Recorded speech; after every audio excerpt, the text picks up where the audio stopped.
கர்த்தராகிய இயேசு கிறிஸ்து நாமத்திலே உங்கள் அனைவருக்கும் வாழ்த்துக்கள். இந்த கால வேளையிலே கர்த்தர் உங்களோடு இருந்து உங்களை கொண்டு பெரிய பெரிய காரியங்களை செய்ய போகிறார். அல்லேலூயா. சந்தோஷமாக இருக்கீங்களா? படுக்கையில் தூங்கி எந்திரிச்சிட்டு கொட்டாய் விட்டுட்டு சோர்ந்து போயிருக்கீங்களா? கொஞ்சம் எந்திரிங்க, சந்தோஷம் பாருங்க, கர்த்தருக்கு மகிமை செலுத்துங்க, நன்றி சொல்லுங்கள், கர்த்தரை துதிங்க, ஸ்தோத்திரிங்க, உச்சமாக இருங்க. கர்த்தர் இன்றைக்கி ஒரு காரியம் சொல்கிறாரு. என்ன தெரியுமா? மீகா 7:7 என் தேவன் என்னை கேட்டருள்வார். என்னன்னா, இந்த மீகா 7:7 என்ன சொல்லுதுன்னா, என் தேவன் நான் கேட்குற எல்லா காரியத்தையும் கேட்டருள்வார். அதாவது நீங்கள் உங்கள் வாழ்க்கையில் உங்கள் குடும்பத்துக்கு என்ன தேவையோ அதையெல்லாம் ஏசப்பா கேட்டு உங்களுக்கு அற்புதம் செய்ய போகிறார். இன்றைக்கி ஏசப்பாவுடைய வார்த்தை நிறைய பேருக்கு புரிய மாட்டேங்குது. கேளுங்கள் கொடுக்கப்படும், தட்டுங்கள் திறக்கப்படும் அப்படின்னு சொல்லி பாட்டு நிறைய பேர் என்ன செய்கிறாங்க, பாடுறாங்க. ஆனால் அந்த பாட்டு அர்த்தம் என்ன சொல்லுது அப்படின்னா, அவர் என்ன சொல்கிறாரு, கேட்கிற எவனும் பெற்றுக்கொள்வான், தட்டுகிற எவனும் திறக்கப்படும் அப்படின்னு சொல்லப்பட்டிருக்கு. அப்போ இன்றைக்கி நீ தட்டு, நான் கதவை திறக்கிறேன் அப்படிங்கிறார். நீ கேளு, நான் உனக்கு தர்றேன் அப்படிங்கிறார்.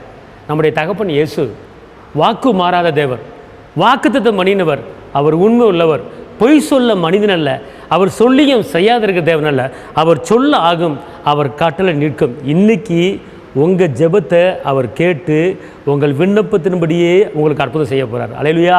நல்லா புரிஞ்சு கொள்ளுங்க.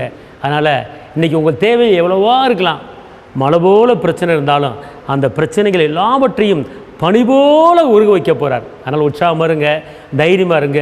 குடும்பத்தில் வீட்டுக்காரோட சண்டை போடாதீங்க, மனைவியோட சண்டை போடாதீங்க, ஒரு மனமாக இருங்க.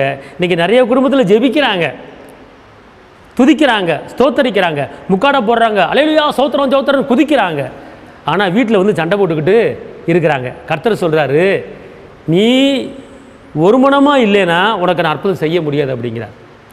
சகோதரர்கள் ஒருமித்து வாசம் பண்ணுவது எத்தனை இன்பமும் ஏற்றதமாக இருக்கிறது, அந்த இடத்துல நான் ஆசீர்வாதத்தையும் ஜீவனையும் கட்டடிவேன் அப்படிங்கிறார். அப்படின்னா அவர் சொல்லிட்டாரு, நீ ஒரு மனமாக இருந்தால் தான் உனக்கு ஆசீர்வாதம், ஒரு மனம் இல்லைன்னு ஆசீர்வாதம் இல்லை. நிறைய பேர் என்ன பண்ணுவாங்க தெரியுமா, நான் 21 நாள் உபவாசம் இருக்க போகிறேன், ஒரு வாரம் உபவாசம் இருக்க போகிறேன் அப்படின்வாங்க. இருங்க, நல்லது. முதல் வீட்டுக்காரர் கூட சண்டை போடாமல் சமாதானமாக ஒற்றுமையாக இருந்துட்டு நீங்கள் உபவாசம் இருங்க. உங்கள் உபவாசத்தை கர்த்தர் கேட்பார். சண்டை போட்டுக்கிட்டு எந்த ஒரு வேலையும் செய்யாதீங்க, ஒரு மனமாக இருங்க. ஏசப்பா வார்த்தை சொல்லுது, சகோதரர்கள் ஒருமித்து வாசம் பண்ணணும், ஒருமித்து வாசம் பண்ணணும். அப்போ குடும்பத்தில் ஒருமித்து அப்படின்னா ஒருமித்து தங்கியிருங்க, ஒருமித்து வாசம் பண்ணுங்க. அப்படி இருக்கும்போது கர்த்தர் உங்கள் ஜெபத்தை கேட்டு அற்புதம் செய்வார். இன்றைக்கி உங்கள் ஜெபத்துக்கு பதில் கொடுக்குறார். தைரியமாக இருங்க.